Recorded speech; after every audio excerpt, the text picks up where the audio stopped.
Sophia, you sent a formal request just to take home leftover food? Why put that in writing? Because when you're poor, even asking for scraps can get you labeled unprofessional. You cook hundreds of plates a night. You're telling me you can't afford one full meal for yourself?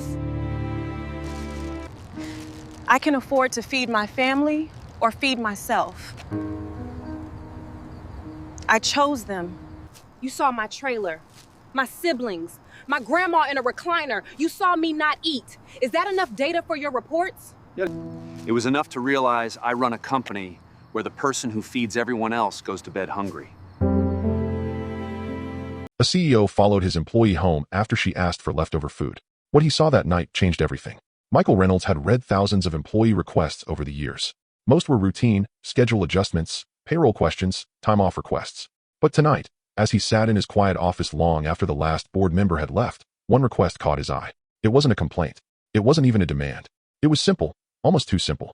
Would it be possible to take home any leftover meals after my shift? Michael frowned.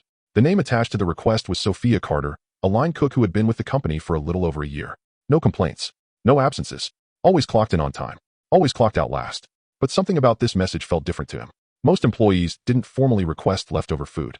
If they wanted extra, they usually just asked a manager in person or grabbed something quietly. Why did she feel the need to ask officially in writing? Michael wasn't the type to get emotional over employee concerns. He was a CEO, after all. His job was to keep the company running, not get involved in personal matters. But this stuck with him. He typed her name into the system, pulling up her profile. 24 years old. No spouse. No emergency contacts listed. That was odd. He leaned back in his chair. Maybe she was just being careful with money. Maybe she didn't want to spend money on food if she didn't have to. A lot of employees struggled, even in a well-paying company like his. But there was something in the way she phrased it that made it seem like she wasn't just trying to save money. She needed that food. And for the first time in a long time, Michael felt a pull of curiosity he couldn't shake. He glanced at the clock. 10:47 p.m. Sophia's shift ended at 11 p.m. Without thinking, he grabbed his coat, shut down his laptop, and headed toward the back exit of the building. He wasn't sure what he was looking for, not really. But he knew one thing. Tonight, he was going to find out. Michael had no idea that what he was about to see would change everything.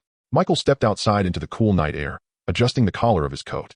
The parking lot was mostly empty now, except for a few late-night workers finishing their shifts. Across the lot, through the kitchen's back door, he spotted Sophia. She was wiping down the last of the counters, her dark brown hair pulled into a loose ponytail, strands clinging to her forehead from the long hours under the heat of the grills. She moved quickly, carefully, like someone who had done this 1,000 times before. A manager passed by, handing her a brown paper bag. She thanked him with a small nod and tucked it under her arm. That must have been the food she requested. Michael watched as she untied her apron, folded it neatly, and grabbed her worn-out backpack from a hook. Then, without hesitation, she stepped out into the night, making her way toward the bus stop down the street. Michael hesitated. He wasn't sure what he expected to find. But standing here, watching one of his employees leave after a long double shift, he felt strange, disconnected. He had spent years at the top, private cars, first-class flights, executive lounges. The idea of taking the bus after working 16 hours on your feet, he had never once experienced it. And that thought alone was enough to push him forward. Michael climbed into his black sedan, but didn't turn on the engine right away. He waited. Sophia stood under the flickering streetlight, arms crossed, shifting from foot to foot. The bus was late.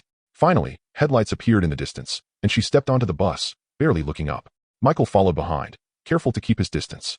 He didn't know exactly why he was doing this, just that something in his gut told him he had to. The bus ride was long, longer than Michael expected. At every stop, he expected her to get off, but she didn't. The further they went, the more unfamiliar the streets became. Streetlights grew fewer. Storefronts turned into boarded-up buildings. The city's skyline disappeared in the rearview mirror, replaced by rundown houses, chain-link fences, and forgotten lots. Michael checked the time, 12:22 a.m. After nearly an hour, Sophia finally pulled the yellow cord, signaling her stop. Michael kept his distance, parking at the far end of the street. She walked with purpose, never slowing down, never looking around. It wasn't a bad neighborhood, but it wasn't the kind of place you wanted to be alone at night either. Then she turned a corner and disappeared behind a row of parked cars. Michael exhaled sharply, gripping the steering wheel. He hadn't even realized he was holding his breath. He pulled forward slowly, careful not to make any sudden movements that might draw attention. Then he saw it. Not an apartment. Not even a small house. A trailer. Sophia stepped up to the door, balancing the paper bag in one hand as she carefully unlocked it. Inside, a dim light flickered on, casting shadows against the thin curtains. Michael sat in stunned silence. This wasn't what he expected. This wasn't what he expected at all. But what he saw next made his stomach turn. Michael parked a short distance away, just far enough to watch without being seen. His heartbeat was steady, but his hands felt unusually tight against the steering wheel. Why was she living here? Sophia had worked for his company for over a year. He didn't know her salary off the top of his head, but it wasn't minimum wage. She wasn't a teenager working part-time. She was full-time, working double shifts. That should have been enough to afford at least a small apartment, shouldn't it? But here she was, stepping inside a trailer that looked barely held together, the kind of place people lived in when they had no other options. Michael leaned forward slightly, watching. Inside, the weak glow from a single overhead light revealed a cramped, cluttered interior. The walls were stained. The carpet was thin and worn down. There were no decorations, no signs of luxury, just survival. Then, movement. 3 small figures came out from the shadows. Children. Sophia barely had time to set the bag down before they rushed her, arms wrapping around her waist. She laughed softly, her exhaustion replaced for a moment by something warmer. Michael swallowed hard. They weren't her kids. They were too young for that. Siblings, maybe? Then an older woman, frail and slow-moving, stepped into view. Her hair was streaked with gray, her shoulders hunched. A grandmother. Sophia gently helped her into a chair, speaking softly, her hand resting briefly on the woman's shoulder before she turned back to the paper bag on the counter. Michael watched as she carefully unpacked the food, dividing it onto 4 plates. Not 5.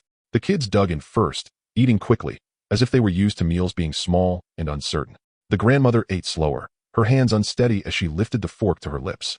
Sophia, she sat, but she didn't touch her plate. Michael's jaw clenched. She wasn't eating. She was pretending, cutting the food into smaller pieces, moving it around with her fork, smiling and nodding when the kids spoke, but never once taking a bite. She was giving up her own meal to make sure they had enough. Michael's chest tightened. He had come here expecting what? He wasn't sure. Maybe just to confirm that she needed the food. Maybe to satisfy some vague curiosity. But this was sacrifice. And it made his stomach twist in a way he wasn't prepared for. He thought about his own dinner that night. A perfectly plated steak at a high-end restaurant. A bill that cost more than Sophia probably made in 2 days. He hadn't even finished it. And yet here she was, sitting in a trailer after working a 16-hour shift, pretending to eat so her family wouldn't worry about her. Michael exhaled slowly, staring at the scene before him. This wasn't just an employee struggling to make ends meet. This was a broken system, and he was a part of it. But what he didn't know was that Sophia's story was even worse than it seemed. Michael sat in silence, gripping the steering wheel so hard his knuckles turned white. The quiet hum of the street around him felt distant, almost muted against the weight of what he was witnessing. Sophia smiled as she listened to the kids talk between bites, her tired eyes soft with affection. She looked happy, or at least she was trying to be. But Michael could see the truth in the way she rubbed her temples when no one was looking, the way her shoulders sagged when she thought no one was paying attention. Then the oldest child, a boy, maybe 10 or 11, said something that made Michael's chest tighten even more. "Did you eat at work today?" Michael watched Sophia's reaction carefully. For a split second, just a fraction of a moment, her face changed. Not much, just the tiniest flicker of hesitation before she forced that same tired smile and lied. "Yeah, I had something earlier." The boy stared at her, unconvinced. But he didn't push. He just nodded slowly and went back to his food. Michael felt sick. She wasn't just skipping dinner tonight. This was a pattern. She had likely been doing this for weeks, maybe months. And yet she still got up every morning, went to work, stayed late, and came home with just enough to make sure her family didn't go hungry, even if that meant she did. Michael leaned back in his seat, exhaling sharply. This wasn't just unfair. This was unacceptable. And the worst part? He had never even noticed. Inside the trailer, Sophia finally stood up, gathering the empty plates. The kids let out tired yawns, stretching as they made their way toward a small sectioned-off area in the back. The grandmother moved slower, shuffling toward what looked like a recliner instead of a bed. Michael squinted. That couldn't be right. The trailer was small, too small. There was no extra space. No second bedroom. He did a quick count in his head. 4 people. 1 room. Then he saw it. A thin mattress, barely more than a cushion, tucked into the corner near the kitchen. A single blanket neatly folded at the edge. Michael swallowed hard. That was Sophia's bed. Not a bedroom. Not even a couch. Just a thin mattress on the floor. After working double shifts. After standing for hours in front of a hot grill.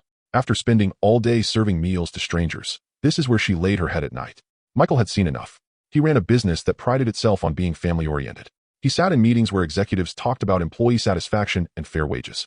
And yet here was one of his hardest-working employees, struggling, starving, sacrificing everything for her family. All while he sat in an office so large it had its own espresso machine and leather chairs worth more than this entire trailer. He thought about the company perks, bonuses, retreats, corporate dinners, the wasted food thrown away at the end of every shift. Food that could have fed people like Sophia. Michael closed his eyes for a second, breathing through the anger rising in his chest. This wasn't right. And for the first time in a long time, he knew that simply feeling bad about it wasn't enough. Michael had to do something.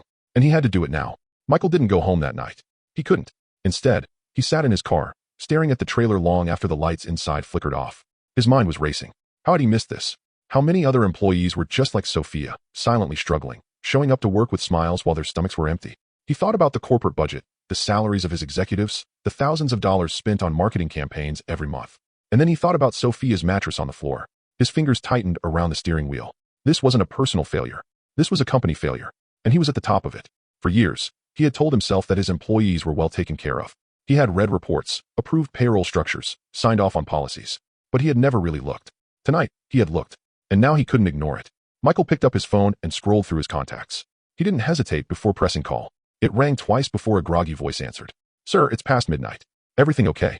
It was his head of operations, the same person responsible for overseeing the company's employee programs. No, Michael said, his voice firm. Everything is not okay. There was a pause on the other end. What do you mean? Michael glanced at the trailer one last time before turning the key in the ignition. We need to fix this. All of it. First thing in the morning. He didn't wait for a response. He hung up. Because this wasn't a discussion. This was a decision. And Michael was just getting started. The next morning, Michael walked into the office with one goal in mind. Change. By noon, policies were already being rewritten. Leftover food, no longer optional for employees. Now it would be packaged and distributed daily to workers who needed it. Wages, reevaluated and adjusted, ensuring that no full-time employee would ever have to choose between rent and food again. Emergency assistance, a new program launched, providing financial aid for employees facing hardships. And Sophia? She walked into work the next day like nothing had changed, until her manager pulled her aside and handed her an envelope. Inside was a significant raise, enough to move her family into an apartment, enough to let her eat without guilt, enough to give her the security she'd been fighting for all this time.